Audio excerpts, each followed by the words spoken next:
Great. Welcome, everybody, from wherever you're joining us today. I am pleased to welcome you to the Scorecard webinar. My name is Catherine Crawford-Brown, and I am the Communications and Engagement Officer for the Food Packaging Forum, which hosts the Understanding Packaging Scorecard. I'm delighted to be moderating today's session, which is titled Getting the Most Out of Reuse, Health and Environmental Considerations for Reusable Foodware and Packaging. So I have two housekeeping items before we get started today. The first is if you have any questions throughout today's webinar, please type them into the Q&A box. We will have time for questions once all of the presentations are completed. And also this webinar is being recorded and will be available online at a later date. So please connect with the Scorecard through LinkedIn or through our newsletter to stay up to date on what's happening and when the recording becomes available. So today you're going to be hearing from global experts who will provide context about the need for reuse, the health and safety considerations, and the relevant regulations. You'll also hear from industry professionals about how reuse is being used in North America and throughout the EU. Before we meet today's speakers, sorry, one second. I will be handing over the presentation to Etienne Cabane, who is the Engagement Director at the Food Packaging Forum and is lead for the Scorecard. And he's going to provide some insight into how this tool can be used to compare the sustainability and health impacts of foodware and food packaging. Thank you, Catherine, for the introduction. So I'm going to give you a very short introduction to who we are. The UP Scorecard is a free and easy to use science-based tool that can be used to assess and to compare the sustainability and the health impacts of different common foodware and food packaging. And can you go to the next slide, please? Thank you. And this tool has been developed by the Single-Use Material Decelerator Group, which is a collaboration of food service industry professionals, NGOs, and scientists. And can you go to the next slide, please? So the tool is meant to assess different impacts, and we have 6 metrics that you can see on the screen. On the left, we have 3 metrics that are related to LCA, so climate impact, water use, and plastic pollution. We have then 2 metrics that are related to circularity, and we look at the sustainable sourcing of the different packaging items. And then we also have 1 metric that looks at the recoverability, so how likely it is that the item is going to be reused or recycled or composted, for instance, at its end of life. And then we have 1 unique indicator or metric, which is called the chemicals of concern metric. And this looks at the possible presence of harmful substances in the different materials used for food packaging. And we'll hear a little bit more about the chemical safety later on. That's just an example of the different questions that can be answered using the tool. So when you compare different items, single-use items to reusable items, for instance, you can ask yourself questions about what's the impact of the recycled material in the packaging. Is, for instance, bio-based always better? Are certifications important? So all these questions can find an answer with our tool. And before I move to the next speakers, I just wanted to highlight, because we are talking about reuse today, that we also have a very good model for reuse in the tool, which allows you to change a number of different parameters, such as the number of cycles, different things on the washing system. You can also describe the washing system as to whether it's on-site or off-site, etc. So lots of possibilities to get as close as reality as possible. And that's it. If you want to find out more, I encourage you to look at our website and, of course, to use our tool. As I said, it's a free tool, so you do not need any kind of subscription. So please use it and get us your feedback. And with this, I will get it back to you, Catherine.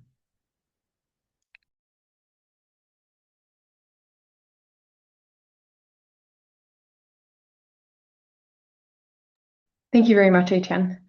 Okay, so I am now pleased to introduce today's webinar speakers. So we have Dr. Dagny Tucker, who is the co-founder and co-executive director at Perpetual. We have Dr. Birgit Geueke, who is the senior scientific manager at the Food Packaging Forum.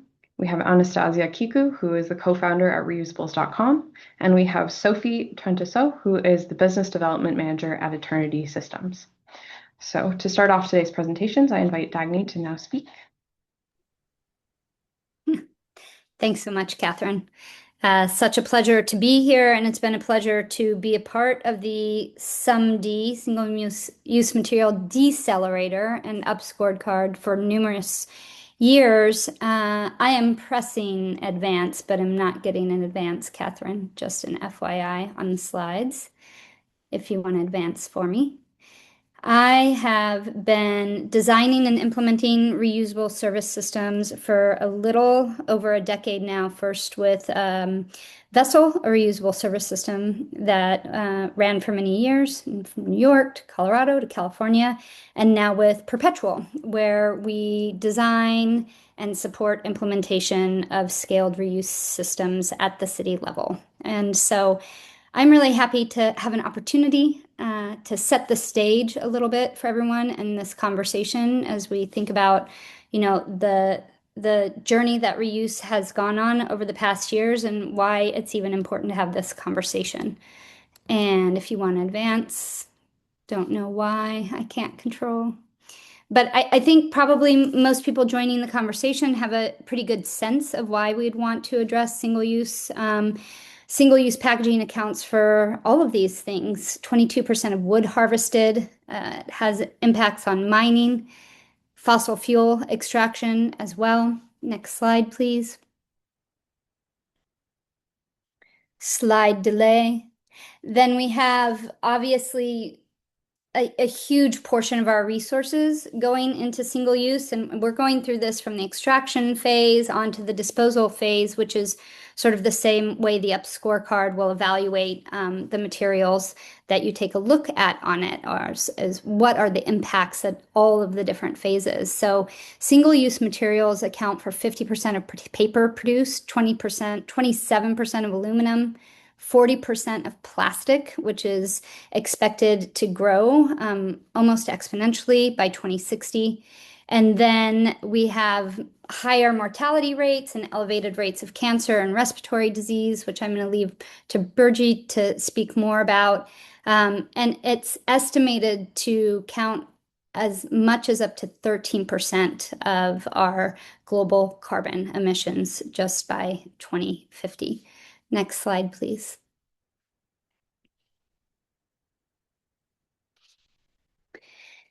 And I think, clearly many of us are here at the table today because obviously we're gaining a better understanding and a lot of that, and thanks to the hard work by the many scientists at Food Packaging Forum and elsewhere, that really single-use packaging and plastic pollution represents much more than, not to say only, but additionally, on top of the environmental issues we've become very well aware of.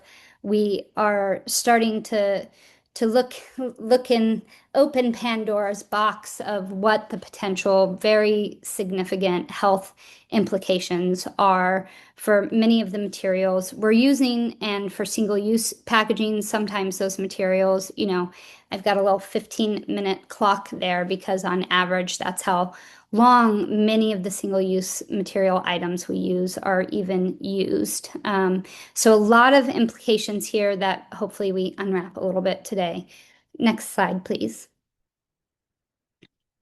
In terms of the end of life, I think we're well aware also. In the US alone, 28% of municipal solid waste is single-use packaging.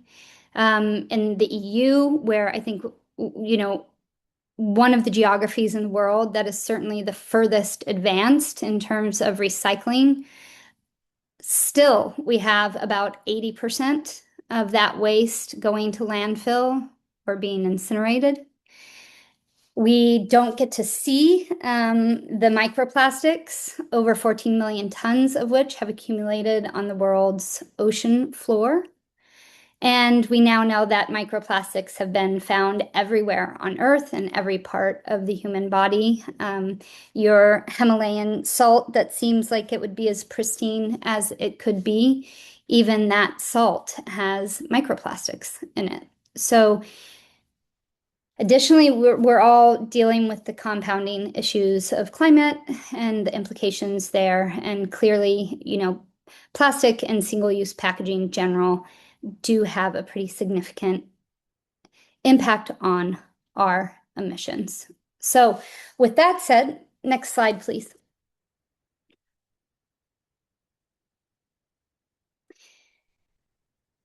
In a pretty seminal report called Breaking the Plastic Wave, what we began to discover, if some of us maybe knew it already intuitively, but reuse systems have the greatest potential to reduce plastic pollution compared to source reduction, material substitution, mechanical, advanced recycling, or managed disposal. Reuse is the largest lever that we have to reduce plastic waste and pollution.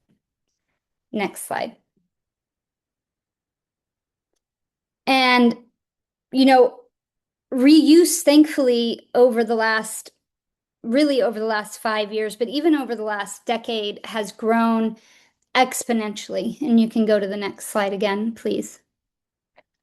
This slide, and I apologize, I haven't even updated this slide since 2021 because the explosion since 2021 is even probably more fundamentally different than what you just saw between the two last maps. We are seeing, and this specifically is reuse in business to consumer models. And I think it's really important to just name that business to business reuse models have been used at scale for numerous years. If you want to think about pallet packaging, or even in some primary packaging cases, if you think about produce packaging, for example, many of the operators like IFCO, and others have been operating reuse systems at scale for decades at this point. But this particular growth is representative of business to consumer interventions. And why I think that's important for this conversation is obviously we have a focus on foodware. So all of these represent foodware interventions. Next slide, please. Historically, we thought of these systems, and some of these, what we call legacy systems, are still in place. Legacy reusable glass bottles still remain, in some cases, the least expensive way and a very prominent way to deliver product to consumers. 40% of the market in Philippines, for example, of the beverage market is still in reusable glass bottles. And of course, we all think of the milkman model, although we've come a very long way to meet consumers and consumption patterns where they are today in modern reuse systems.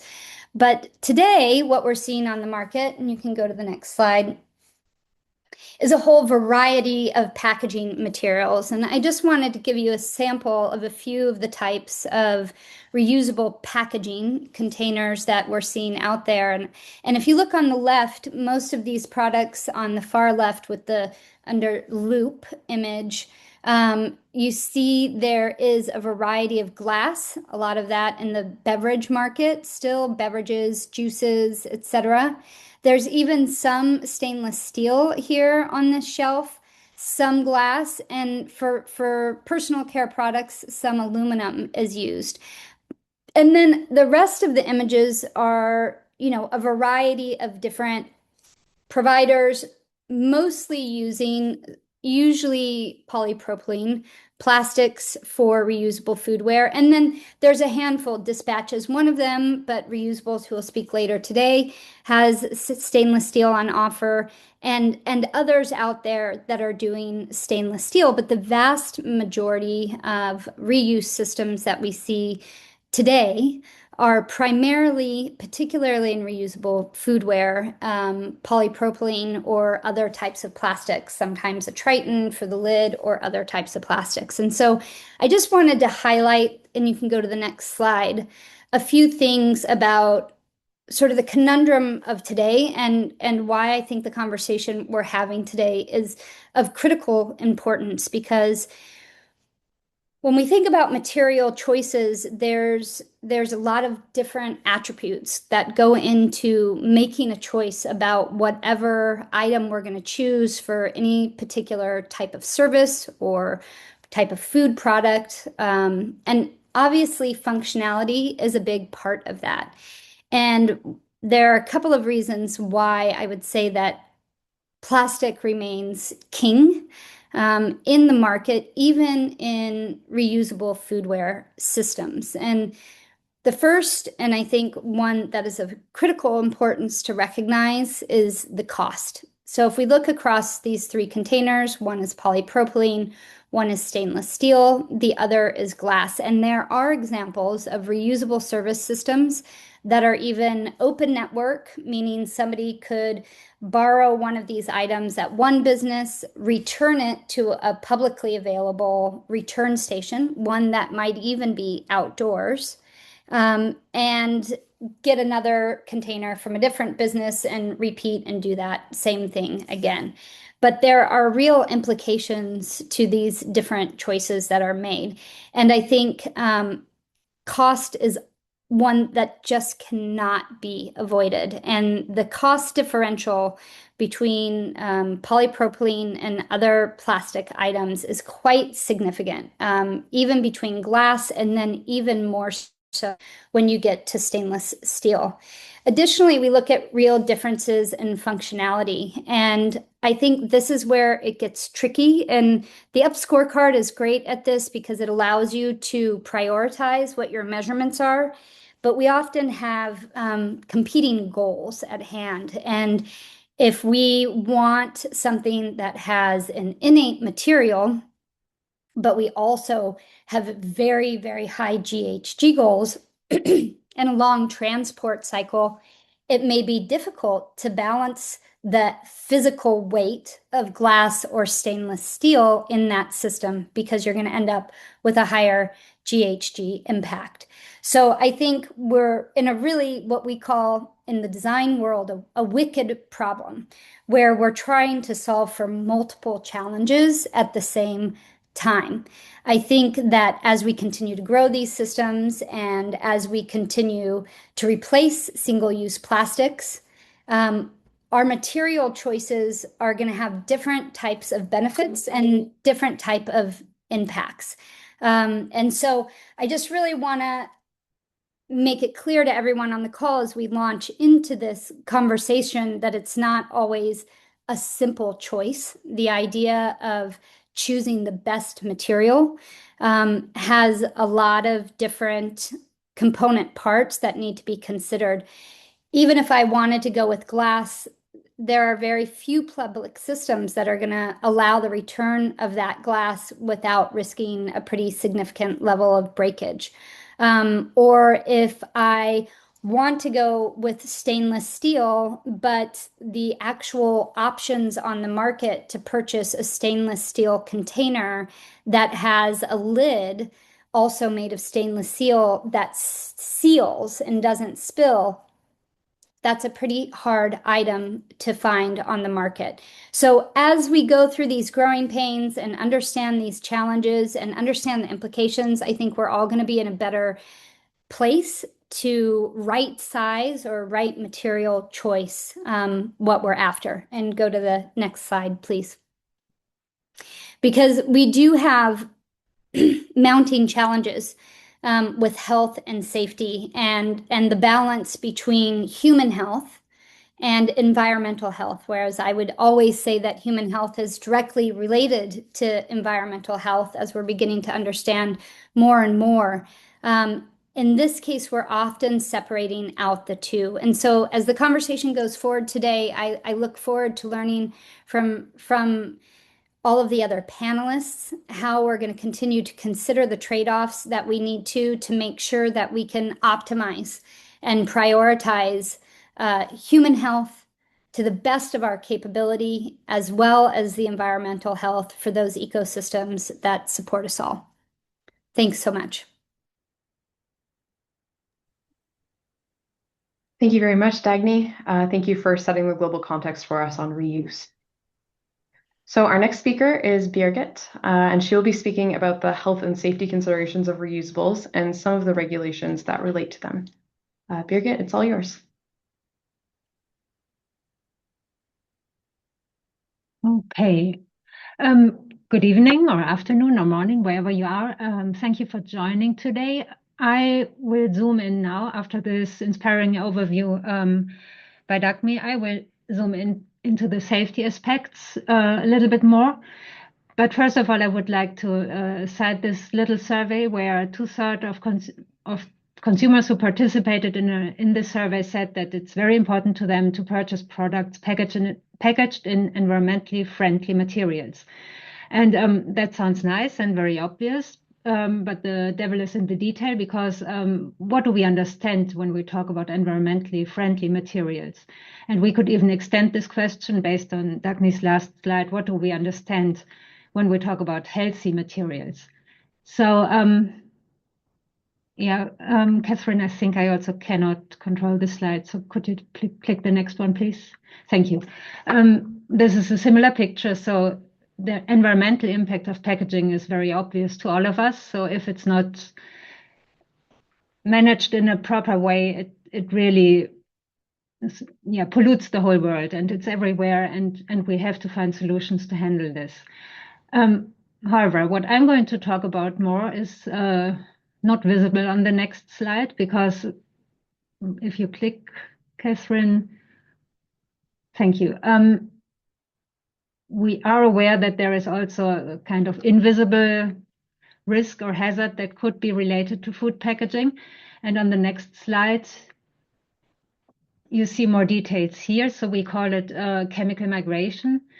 So that is a process that happens all the time with most materials at different levels, but there is always a transfer of chemicals from the packaging into the food. And depending on the packaging and the type of food and the ways you store your packaging, the time of storage, the temperature of storage, this process is faster or lower. And if the packaging is not inert, if it can release chemicals very easily when they are not bound in the packaging, then the levels are higher.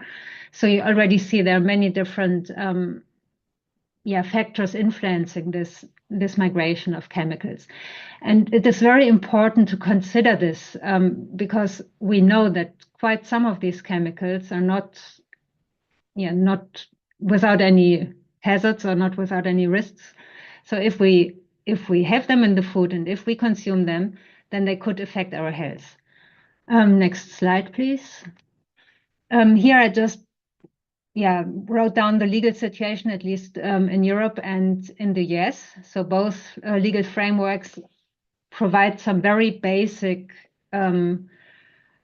information how to address this issue of chemical safety of packaging. And in Europe, the framework regulation says that all materials and articles that are in contact with food shall be manufactured in a way that they do not transfer any constituents to food in quantities which could endanger human health. So in principle, one says, okay, there should be nothing coming out of the packaging which could endanger our health. And in the US, this sentence has been defined even a longer time ago. So it defines what safe packaging or safety means in the context of food packaging. And they refer to reasonable certainty in the minds of competent scientists that substances that migrate do not harm under the conditions of its intended use. So you see people thought about it, but it's still very vague, and there is a lot of room for interpretations how to address this issue. Especially if you go to the next slide, if you see here, these are just a few examples in the illustration of typical chemicals that are found to migrate from packaging into the food. So especially for, let's say, the French fries, they are in coated paper and board, so they may contain PFAS, which migrates into the food. Or phthalates have been found in fast food packaging. If you go to a coated can, you can find some derivatives of bisphenol A you have heard of, I'm pretty sure of, and so on. So whatever type of packaging, you find some typical, let's call them indicator chemicals. But if you look at the whole picture, and we did that with our FCC MyGex database, we found like around 5,000 chemicals that have been found in the packaging directly or have been found to migrate from the packaging into food or food similants. So everybody is welcome to have a look there if you want to go into these chemical details. It's an impressive amount of different chemicals that could end up in our food and has been used in the packaging before. So you see, it's a far bigger picture we have to think of. And the reason why this is important is on the next slide. There are many different health-related or also other endpoints related to environmental impacts, which are linked to some of these chemicals. So we just published, or my colleague worked on this, my colleague Helene Wiesinger, a list. It's the so-called FCC prior list, which is also integrated in the UP scorecard. And that's a list of 1,200 chemicals approximately that are either carcinogens or mutagens, or they are toxic to reproduction. Well, this list, I'm sorry, this illustration is not absolutely right. It doesn't include the aquatic toxicity chemicals, but there are endocrine disruptors. There are chemicals which are persistent or bioaccumulative or mobile, so they can move around the whole globe. And there are additionally chemicals which act on specific organs like the kidneys or the liver or the brain. So that's another resource you're most welcome to check, and the QR codes will be shown on the last slide. And now the next slide, please. With that, what I talked about is more or less valid for single-use and repeat-use materials. So I'm not highlighting or haven't highlighted anything specific for reusable food contact materials. But now I would like to show you just one case. How repeat-use food contact articles are currently regulated in the EU, because I think it's really showing how we handle these at the moment, and I see room for improvement there. So if we check the Commission regulation on food contact plastics, so that's regulating the safety of plastic food contact materials for single-use, repeat-use that are on the market in Europe. And they really specify how to test repeat-use FCMs, as they call them, food contact materials. And they say, okay, you have to test them for 3 use cycles. And the requirement is the chemical migration levels have to decrease with each cycle, and then it's fine. Of course, the chemicals have to stay below the safe thresholds that are given for some of the chemicals. For others, there are no thresholds at the moment defined. What it doesn't do, it doesn't cover the whole life cycle. So if you click again, we don't know what happens after 100 cycles. And there is very little evidence in the scientific literature, for example, but there is evidence. So for some polymers like polycarbonate, which can release BPA, or for melamine, which can release melamine as chemical, as monomer, or also formaldehyde, it has been shown that some items just start to crack or degrade over time, and then they start to release the building blocks of the polymer, of the plastic. After 50 cycles, 80 cycles, 100 cycles, these kind of tests are very, I don't want to call them boring, but of course they are time intensive, so people don't run them. It takes a lot of time and resources. But these few examples show that they should be tested for like the whole use cycle, because degradation processes can occur, or plastics especially can take up chemicals, and you never know what people are doing when they when you give containers out. Or detergents get attached to materials and then they are released after use. So there are many possible contamination sources or things that could happen, especially to plastic reusable materials, that could increase the chemical migration over time.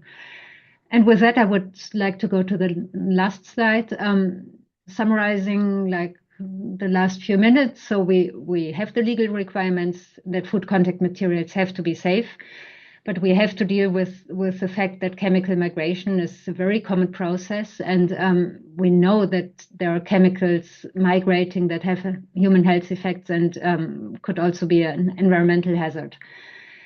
So some very high level recommendations, let's call them like this, are that it is important to consider the whole life cycle of a product once it's on the market for reusable food packaging or food containers.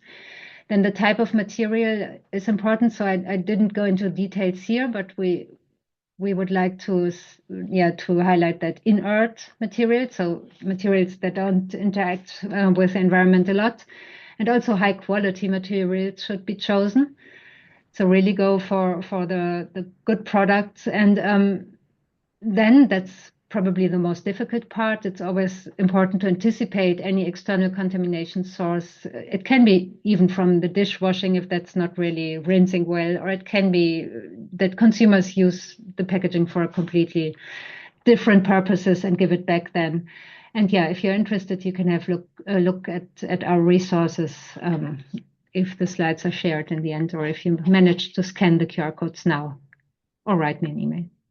And with that, thank you very much, Birgit. Next one.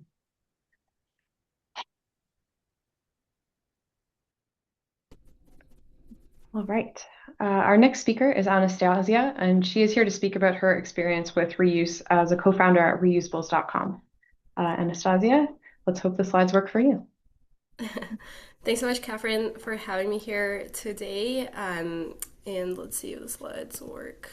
I don't think they do, unfortunately. Do you mind switching to the next one? It's an absolute pleasure to be here today. I remember when we were just starting with our company about 4 to 5 years ago, I came across the UP Scorecard, and it was an amazing tool for us to wrap our heads around what is this reuse and what are the different considerations we have to think through. So I actually had the pleasure of meeting Etienne and the Food Packaging Forum team in person a couple of years ago, and Etienne will attest that I had the biggest fangirl moment saying, oh my god, these are the people who've created this amazing resource. So it's an absolute pleasure. I'm Anastasia Kiku, the co-founder at Reusables.com, and we're building the technology platform for reusable packaging. The approach we take is thinking about how can we make reuse seamless when we think about the change management and the change in behavior that has to come with it. Catherine, next slide. At Reusables, our vision is super simple. It's to create a world without waste. Our mission is to mitigate the environmental effects of single-use packaging by providing enabling technologies and solutions for reuse. Next slide. So you might be wondering, what does this really mean? For us, it really comes down to building the turnkey A to Z system for high-performance reuse. Now, how do we define high-performance reuse? And as Dagny was alluding to in her presentation, it is a wicked problem, meaning that we have to consider a lot of different parameters, and there is no silver bullet solution that will work for different applications and different customer segments. So in our minds, we really simplified to a few different things. First of all, participating in the program has to be super simple, and we've developed a patented tap-to-reuse system that enables consumers to participate in reuse without downloading any apps, paying deposits, or signing up. The caveat here is we know that Europe loves their deposits, but we operate primarily in North America, and we think that introducing a deposit and changing the behavior for people to get used to it will just take way too long. So we've developed a way for people to borrow containers without signing up, while we still maintain the ability to charge them in case they don't return those containers. The second point is that the returning of the containers also has to be super simple, which is why we've developed our Smart Return Bin product, which is essentially a smart garbage can that enables users to return their containers 24/7 without creating any contamination for the operations staff who are emptying those bins and then cleaning the containers. We also know that in order for the society to shift to a more sustainable future, the incentives have to be correct and in place. So we're big believers that doing the right thing has to be free for users, and it's up to us to unlock the business model that enables them to do so. The next thing is we also work with the existing identification methods, again, instead of creating any kinds of apps or signups. So a big part of our product focus is integrating with existing ID cards, just student cards, memberships, etc., etc. We'll talk a bit more about containers later, but one of the key definitions of high performance reuse is having a super high return rate. I'm really proud to say that across almost 1 million reuses right now, our return rate has been 99% on average. So it's really proven that we've developed the system that has the incentives, the experience, and the technology in place to make sure people are returning the containers back. And then lastly, we're providing the traceable data for our clients as well as ourselves to measure really the efficiency of reuse. So I guess like with all those parameters, the key point to take away is that it's complicated. It takes a few different parameters to get right and to customize to an application to make sure that reuse is as high performance as it can be. At the end of the day, really what comes down to is that if there is no adoption, there's going to be no impact. So there's absolutely no way to design the best possible and the most efficient reuse system if you can't meet the client and the application where they're at. Next slide, please. So really the approach we've taken is partnering with our clients and helping them design the reuse system that works for them. So what does that really mean? We have a few customizable parameters that we're able to configure in our system, and they fit in a few different buckets, being operational, user experience, and financial. On the operational perspective, we're able to configure the return window. So how many days do people get to keep the containers before they're charged for the unreturned container? The implication here is that the longer your return window, the higher amount of inventory you have to keep on hand. So if on average all of your containers are being returned within 3 days versus 2 weeks, that makes a really big difference and obviously affects the efficiency of the system. Second of all is the container type and material. There will be a lot of discussion for that, but again, mentioning what Dagny already highlighted, there is no perfect silver bullet container that works for everyone. It's really specific to an application. Then there is different availability for tracking method, whether it's QR codes or RFID, and the caveat here is that for high volume, high speed applications, RFID is a better choice. And then the last thing is the dishwashing, whether it's available on site, but needs to be outsourced, and we work with a few partners in different markets to enable our customers to use that service. On the user experience, as I mentioned already, we have ability to enable different accountability methods, whether it's an existing ID card, such as student card, staff card, member number, etc., or a simple payment card, such as credit debit card. We can link the containers to either of those methods. We're also able to configure reminders for people to return the containers, and then design a rewards and incentive systems together with the client. And then very important as well is the financial model, because obviously we know organizations are driven by financial performance. So when we're thinking about implementing reuse and designing that system, it really has to have a high ROI. So some of the models that we have available is owning the containers and owning the hardware versus leasing that. And then the caveat there is that it's either higher CapEx and then lower OpEx, or higher OpEx for the duration of the program. And then some of the revenue systems, such as imposing fee for single use. Again, the context here is very different from Europe, where in Europe we see a lot of regulation. Unfortunately, in North America, we don't see as much regulation. So it does come down to the client to be able to implement single use fee to encourage reuse. Next slide, please.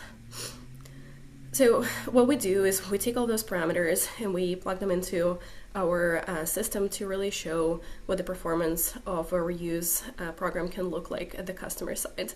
We empower our clients to really see a lot of different metrics, and this is a very non-exhaustive list, but some of the key KPIs we focus on is the number of reuses, so the containers that have completed the full cycle, not just been checked out, but also brought back. That informs the return rate. We see the engagement, so the number of users, and then on the environmental side, some of the metrics we measure is the waste diversion, carbon emissions avoidance, and water. And next slide, please. So in terms of the container type, we work with quite a few different providers. In the caveat here, it's not any. We have done our due diligence to select the number of partners who we believe provide high performance containers for reuse, but with the caveat here that we do need to see a few different material options in order to accommodate a variety of the implementations that we work with. So we have quite a few plastic partners as well as a stainless steel partner as well, and we've been pretty happy working with all of these for the past 5 years. Next slide, please. So I'll walk you through 2 case studies that are quite different, and they use different container types to give you a sense of when is stainless steel the best choice versus when plastic is a better choice. I'll also mention that we started the company 5 years ago, and for the first 3 years, the only material we used it was stainless steel. Our team was super hardcore, and we deeply believed that this is the optimal material. And it was a really big pivoting point and led to a lot of discussion when we realized that in order to unlock more of the market and in order to unlock more of the impact, we have to transition to offering plastic for some of our higher volume university customers as well. So in this specific case, the customer here is a country club. So think of like an upscale country club that has fancy restaurants and fancy cafes as well. For them, stainless steel was the optimal choice, primarily driven by the desire to have that premium experience and really high functionality. So their daily volume is pretty small. They're only doing about 300 takeout orders per day. So we don't see some of those operational constraints associated with moving the weight of stainless steel and operating that. They're getting super high return rate, 98.9, which makes sense for them to implement stainless steel and still get positive environmental impact on a net basis. We have seen that they have achieved about 14 average reuses per container, so they are breaking even, and then financially their payback was as long as 1 year. Next slide, please.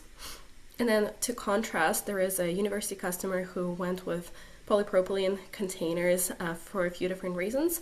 Specifically, their daily volume is above 3,000 containers, so that's a lot of containers to move around, and the lightweightness of plastic that it presents is really, really important. They're also achieving a super high return rate, and I think this is across close to like 700,000 reuses, so they've done a really great job designing an efficient system, and they're already getting 27 average reuses per container, so they're creating a lot of net positive environmental impact. And for this customer, the financials were super important. So with this system and by using slightly cheaper polypropylene containers, they have been able to get payback on the program within 4 months. That was really important. And next slide. And yeah, appreciate you all listening today and happy to answer any questions. Back to you, Catherine.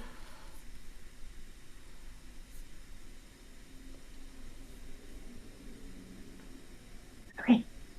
Thank you very much, Anastasia, for sharing your experiences. So I would now like to invite Sophie to talk about attorney systems and their role in the reuse cycles. Hi everyone. First, I'm very glad to have the opportunity to introduce what we do at Eternity Systems.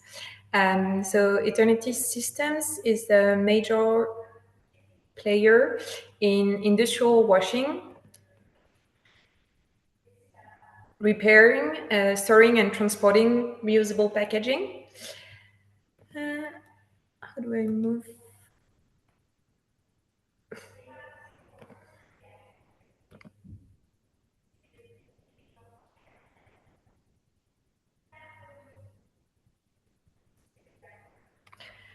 Sorry, maybe Catherine? No, it's okay.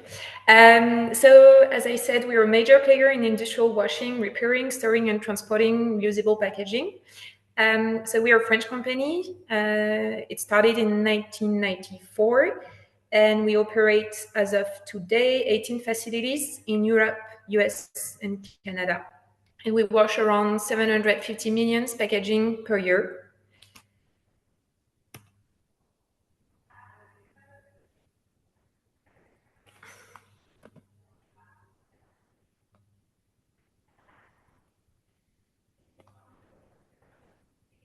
Okay, maybe Catherine, can you please take it back and then you change the slide for me. Okay, so as I said, we wash around 750 million packaging a year. From 1994 to 2021, we've been only washing crates that are used in food retail, so the plastic crates, as the ones you can see on the left. And in 2021, we decided to diversify and start washing other type of packaging, including primary packaging in direct contact with food. So we wash any secondary and tertiary packaging that are used for other business sectors that is not food retail. And as far as primary packaging are concerned, we wash bottles, jars, any individual containers, stainless steel, plastic, or glass, and the secondary and tertiary packaging that go with the primary packaging that are in direct contact with food. Next slide, please. So this is the map of the location of our 18 facilities as of today. Why do I insist on the as of today? It's because our ambition is to open new washing facilities to support emerging needs driven by this legal framework that promotes reuse. And we have a very strong expertise in the industrial washing since we've been doing this for the past 31 years. Next slide, please. So how does the reuse cycle work for us? What do we do in practice? So we're seen as an industrial washing company because it's true that it's the heart of our offer. But as an industrial washer, it makes sense adding other services and taking care of other steps along the reuse loop. For example, transportation. So how do we work with clients? We come and collect the dirty packaging, and at the same time, we give back the clean ones we just washed the day before or 2 days before. Then we bring them back to our facility. We do the sorting, the inspection, the repair. So on our lines, if the packaging is broken, it will be automatically put on the site and bring to the repair zone to be repaired. Then the washing, of course, then the packing, the packaging, depending on what is our customer request. And then we can store, either it's for short term or long term. And then we do the transportation back to our customers.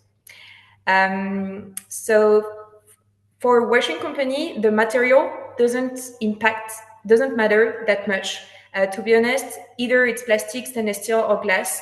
The impact for us is not that big because we just adapt the equipment and the washing protocol to the material we wash. To make it a little bit more concrete, I wanted to show you the equipment and the washing process we use for two types of packaging, the fruits and vegetable plastic crate and the stainless steel tray that is used in the collective sector business.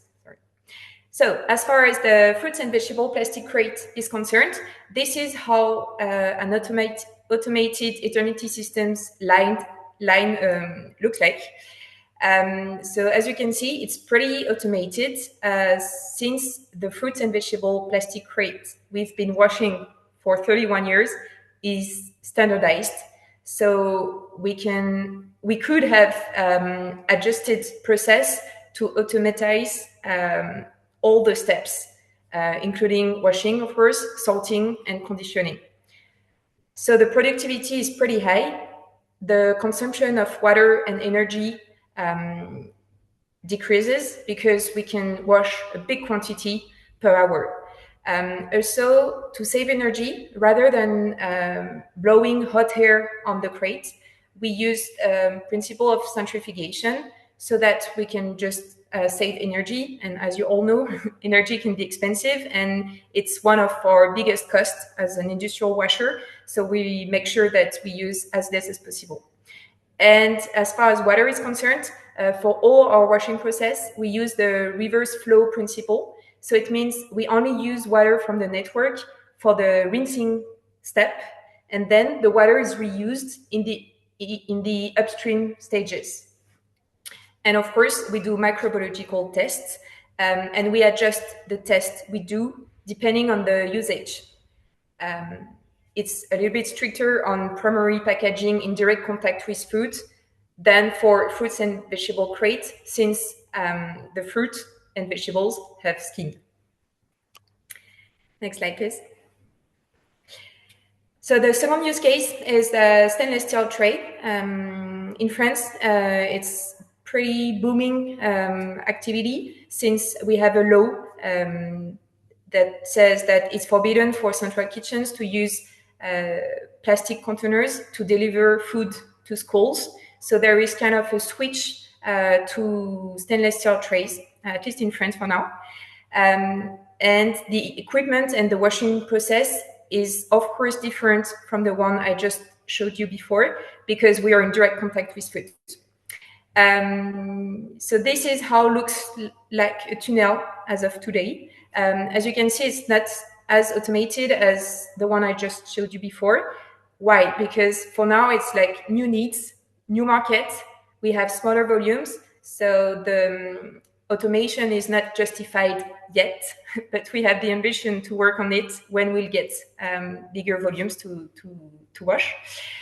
Also, the packaging isn't as standardized as the logistics packaging, so we have to adapt the process to the shape, for example. And also, because we are in direct contact with food, we think that visual inspection in the output of the tunnel is still important. When we'll get bigger volume, we will do automation to automatize the visual inspection. But for now, it's still operators, humans, doing it to make sure that the container is clean. Also, the temperature is higher. So in this process, we go up to 85 degrees Celsius. We can't use the principle of centrifugation for primary packaging, so it's hot air blowed on the containers. Also, we do pre-treatment, soaking or scrubbing if needed. And we also use, of course, the reverse flow principle to save water. And also the output of the tunnel is in a clean room. And we do have higher microbiological requirements for primary packaging in direct contact with food. Next slide, please. Okay, and the last thing I wanted to tell you, hoping that you think it's interesting, is the major criteria that, in our view, should be considered while designing the packaging to ensure compatibility with industrial cleaning. It's very important to think about it from the very beginning so that we don't end up testing washing on an industrial scale and finding out that the container is not compatible. So what are the criteria? The major ones, at least, the shape. So no water retention areas. The container surface has to be smooth. So we don't want porous surfaces. Also, if possible, it's better having perforated containers to facilitate drying. I say when it's possible, because I know that for primary packaging, for example, it's not that easy. But for crates, for example, it's much easier drying perforated crates than plain ones. No detachable parts. So, okay, the lid can be detachable, but it's important not having like small parts that can be lost. And if in the output of the tunnel, we don't have the parts to put in the crate to send back to the customer, the container can't be used. So no detachable part. The containers have to be easy to repair. As I told you, it's very important thinking about repairing the container, more like for the secondary and tertiary packaging, of course, because I'm pretty sure that we will never repair polypropylene primary packaging. It would cost way too much compared to the value of the container itself.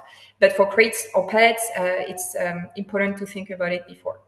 And also the containers have to stack well and better using standardized packaging dimensions to ensure compatibility and optimize the logistics. So that's it. And also the containers have to be thick and heavy enough to avoid deformation at 85 degrees for the primary packaging on repeated cycles. And also, so for primary packaging, we put the containers on a conveyor, and with the water, if the container is too light, it can just jump in the tunnel, and it has a bad impact on washing and drying. Also, the color. Coloration is important. Transparent is not as good as dark color, but we know that transparent is good for customers. So I think we have to find like the right balance between making sure that we can do as many cycles as possible and please the customer at the same time. Also, another parameter is will the containers be pre-rinsed or not? As I told you, we can do pre-treatment, but it's costly. It costs money doing this pre-treatment. So as much as possible, it's better that customers pre-rinse the containers before sending to washing. And also another criteria is how long on average will the soiling remain on the container before washing. It's the same as at home for all of us. If the dirt stays too long, it's harder and more expensive for us to pre-treat the container. And finally, of course, the choice of label is very important, even if it's not the container itself. It's better using water-soluble adhesive. Otherwise, it's more expensive for the washing for the washing company to wash this label. And sometimes it ends up with residue, and especially for B2C packaging, we all know that it's not good if there is still label residue on the container. That's it for me.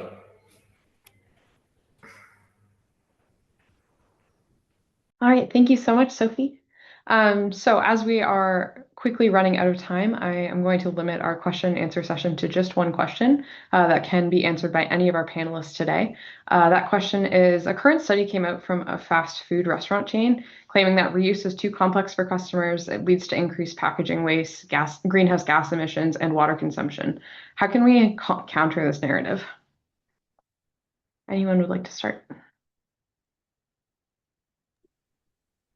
I can quickly say, I think I know the report that's being referred to here. And I think a lot of it has to do with designing for return or not designing for return. In this particular case, I think the design of the reusable items was quite bespoke and interesting in a way that makes it almost a collectible. Nestle had a similar experience with a beautifully designed stainless steel container that they pre-filled with Reese's, I don't know what it was, Cocoa Puffs, maybe something like that, but it was a beautiful container. And in both of these instances, you fail to get the containers back because you make them so desirable, and because they also don't have a system designed inherently in the system whereby there's either a deposit or a penalty for not returning those systems. So yes, you have to take the time to design these systems up front in a way that's going to ensure that the items are returned. And in this case, I think that those considerations were not designed into the system effectively. And so they had this perverse outcome of losing material. Quick take.